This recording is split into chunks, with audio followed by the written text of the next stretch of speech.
अस्सलाम वालेकुम जी। ये असाइनमेंट है हमारी एजुकेशन फर्स्ट ईयर, जिसमें हमने देखना है चैप्टर 4 फर्स्ट हाफ।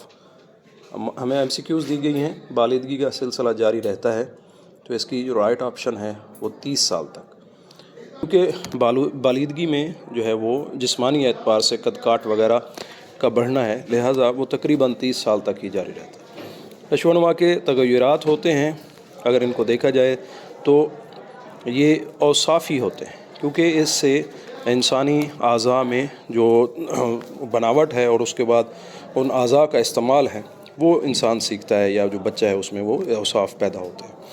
इनफरादी इख्तलाफात पर असर अंदाज होते हैं माहौल और तवारुस दोनों, लिहाजा इसकी ऑप्शन जो है हमारे पास वो सी जुज़ है, दोनों ऑप्शन। नशोनुमा का सिलसिला जारी रहता है, ये तकरीबन सारी ज़िंदगी जारी रहता है। पैदाइश से लेकर मरने तक इंसान जो है वो कुछ ना कुछ हासिल करता रहता है, सीखता रहता है, उसकी औसाफ़ी तब्दीली होती रहती है, और मिकदारी तब्दीली जो है वो 30 साल तक रुक जाती है, लेकिन उसके बाद औसाफ़ी तब्दीली जो है वो जारी रहती है। इससे मुराद इंसान की लंबाई, चौड़ाई और वज़न में इजाफ़ा है। तो ऑप्शंस दी गई हैं, इसमें राइट ऑप्शन है बालिदगी।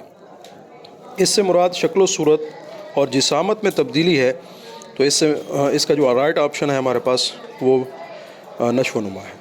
माहिरीन नफ्सियात ने इन खसूसियात को मुअय्यन करने के लिए कितने अमूमी तवारसी असूल वज़ा किए हैं, तो उनकी मिकदार 3 है, लिहाजा राइट ऑप्शन हमारे पास सी जुज़ है। अज़ा की कारकर्दगी और उनके बाहमी रब्त में तब्दीली के अमल को क्या कहते हैं? इसे नशोनुमा कहा जाता है। जिस तरह मैंने पहले भी बताया था कि इंसान की औसाफ़ी तब्दीली जो है वो नशोनुमा शुमार की जाती है। तवारुस से मुराद वो तमाम सिफ़ात हैं जो बच्चा पैदाइशी तौर पर कहाँ से हासिल करता है। तो तवारुस जो है वो आबा व अजदाद की खसूसियात है जो बच्चे को या एक नस्ल को दूसरी नस्ल से हासिल होती है। नशोनुमा से मुराद ऐसी तमाम तब्दीलियाँ हैं जो किसी फ़र्द में जिस्मानी, ज़हनी, मुआशरती और जज्बाती लिहाज से रूनुमा होती हैं, तो इन्हें तगय्युरात कहा जाता है, इन तब्दीलियों को। लिहाजा इसका राइट ऑप्शन हमारे पास डी है।